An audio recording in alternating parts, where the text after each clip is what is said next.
On December 15, 1818, Gwinnett County was named for Button Gwinnett, a Georgia signer of the Declaration of Independence. He was only 42 years old when he died from a gunshot wound inflicted during a political duel. But despite his short life, Gwinnett was a successful politician and played an important role in the American Revolution and the founding of Georgia. His memory lives on through the county named after him, but he left behind a complex legacy. Button Gwinnett's early life is shrouded in mystery due to a lack of verified information. We do know that he was born in England around 1735. His Welsh father, Samuel Gwinnett, was a clergyman, and his English mother, Anne Eames, gave him his unusual first name in honor of his godmother, Barbara Button. Gwinnett married Anne Bourne in his early 20s, and the couple had 3 daughters. Facing financial troubles, they moved to the colonies in 1762, residing in Newfoundland and Jamaica before settling in Charleston, South Carolina, where Gwinnett established a mercantile business which soon failed. After moving to Savannah, Gwinnett purchased large tracts of land, including St. Catherine's Island. He established a plantation on the island, profiting from the labor of enslaved African Americans who raised crops and cattle for him. Despite his efforts, Gwinnett's business ventures failed, and he fell into debt once again. This prompted his transition into politics, where he began serving as a Justice of the Peace on St. Catherine's Island before being elected to the Provincial Assembly. During his first term, Gwinnett gained a reputation as an advocate for parishes that were being taxed without representation and as an opponent of the royal governor. After his first term in the Assembly, Gwinnett returned to his failing plantation to fend off his looming bankruptcy. However, he was unsuccessful, and his creditors forced the sale of his property. Blaming the financial difficulties of Georgians on the elites from Christ Church Parish and the royal governor, Gwinnett organized a group of Whig Party radicals known as the Popular Party. Their goal was to extend voting rights to citizens with less property. This posed a direct challenge to Georgia's wealthy planters. The Popular Party succeeded in winning the election in January 1776 when Archibald Bullock was elected governor and Button Gwinnett was appointed commander of the Georgia Battalion of the Continental Army. Button Gwinnett's appointment as commander of the battalion caused an uproar because he lacked any military experience. Some officers resigned. The issue was resolved with Lachlan McIntosh becoming commander of the battalion and Gwinnett representing Georgia at the Second Continental Congress. However, this compromise led to a bitter rivalry between Gwinnett and McIntosh. Soon after, Gwinnett traveled to Philadelphia with 2 fellow Georgians, Lyman Hall and George Walton. Together, the 3 men voted to approve the Declaration of Independence. And like Gwinnett County, the neighboring counties of Walton and Hall were named for these men who signed the Declaration. After his term in Congress, Gwinnett returned to Georgia and became Speaker of the Assembly. When South Carolina proposed annexing Georgia, Gwinnett led the opposition, defeating the proposal in the Assembly. He then helped draft the state's first constitution with the help of a pamphlet written by John Adams.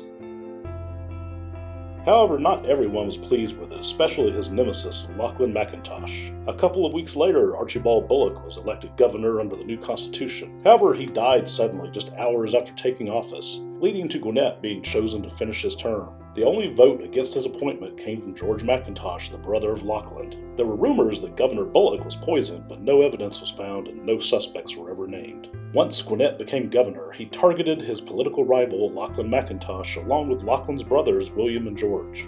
Gwinnett launched an investigation against Lieutenant Colonel William Lachlan for neglecting to defend some plantations during an aborted invasion of British-controlled East Florida. However, William was exonerated.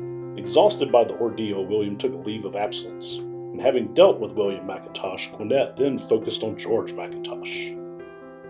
In March of 1777, Button Gwinnett accused George McIntosh of treason and presented a letter from John Hancock as evidence. It was rumored that Gwinnett only made the accusations after a confrontation with George, and that he may not have even believed the accusations himself. Concerned that some council members might refuse to act, Gwinnett bypassed them, having George arrested and his property seized, all without council approval.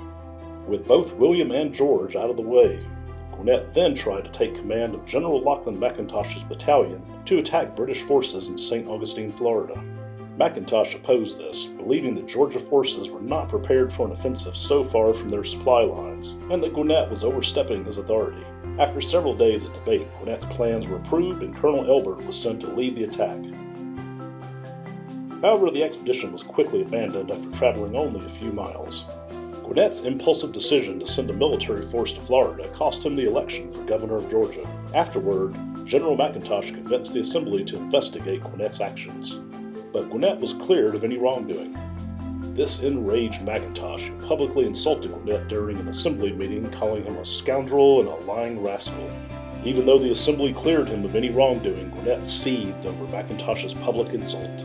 On the evening of May 15, 1777, a written challenge signed by Button Gwinnett was delivered to General McIntosh. Based on an eyewitness account, Gwinnett said of General McIntosh in the letter, "You, sir, did call me a scoundrel in public conversation, and so I desire that you will give satisfaction for it as a gentleman before sunrise next morning."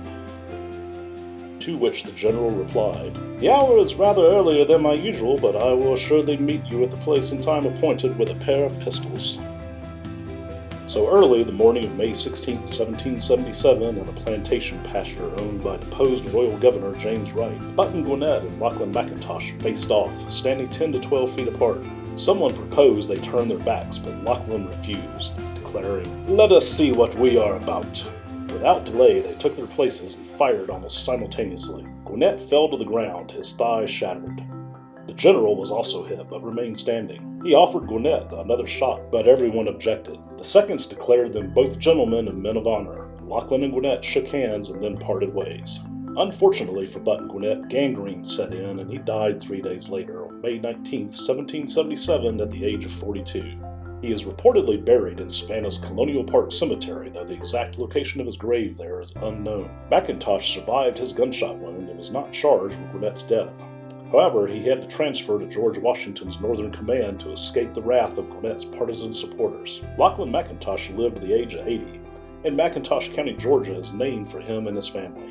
Since Gwinnett was undistinguished prior to signing the Declaration, and he died a year later, finding letters or documents containing his signature is very rare. In fact, only 51 examples are known. For collectors aiming to complete a full set of signatures from the 56 signers of the Declaration of Independence, acquiring a Button Gwinnett signature is considered the ultimate prize, often referred to as the crowning jewel. Recently, a document bearing his signature was sold for $1.4 million, making it the most valuable of all American autographs. Several controversies have haunted Gwinnett's legacy. The first occurred in 1927 when the state of Georgia filed suit in New York to recover Gwinnett's will, which the suit challenged had been stolen from the Georgia archives some 15 years earlier. Georgia lost the suit, and the will, with its valuable signature, is now in the Pierpont Morgan Library in New York. Even Gwinnett's burial place is a matter of controversy. Some believe his mortal remains lie in Savannah's Colonial Park Cemetery. One researcher even claimed to have discovered Gwinnett's grave in the 1950s, but scientists were skeptical, saying the bones more probably belonged to a woman. The city of Augusta tried to claim these bones from Savannah to place beneath a monument, but were defeated in the state legislature.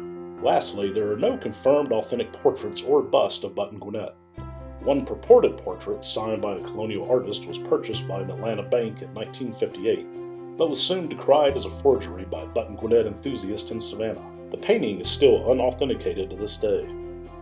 In 2011, Button Gwinnett Day was first celebrated with the Gwinnett County Public Library in partnership with Georgia Gwinnett College. This annual celebration is a chance for the public to learn about Button Gwinnett's contributions to Georgia history and also have fun, like watching Stephen Colbert's rap parody of the musical Hamilton, rewritten to honor Button Gwinnett. Gwinnett's business ventures never succeeded. He left his wife and children destitute. Jealousy and malice consumed his judgment, leading to his untimely death. And yet, in the annals of history, he will be remembered as a stalwart delegate from Georgia who fearlessly pledged his life and loyalty to the birth of a new nation. For alongside fellow Georgians Lyman Hall and George Walton, Gwinnett affixed his signature to the hallowed parchment that is the Declaration of Independence, forever immortalizing his name in the pages of American history.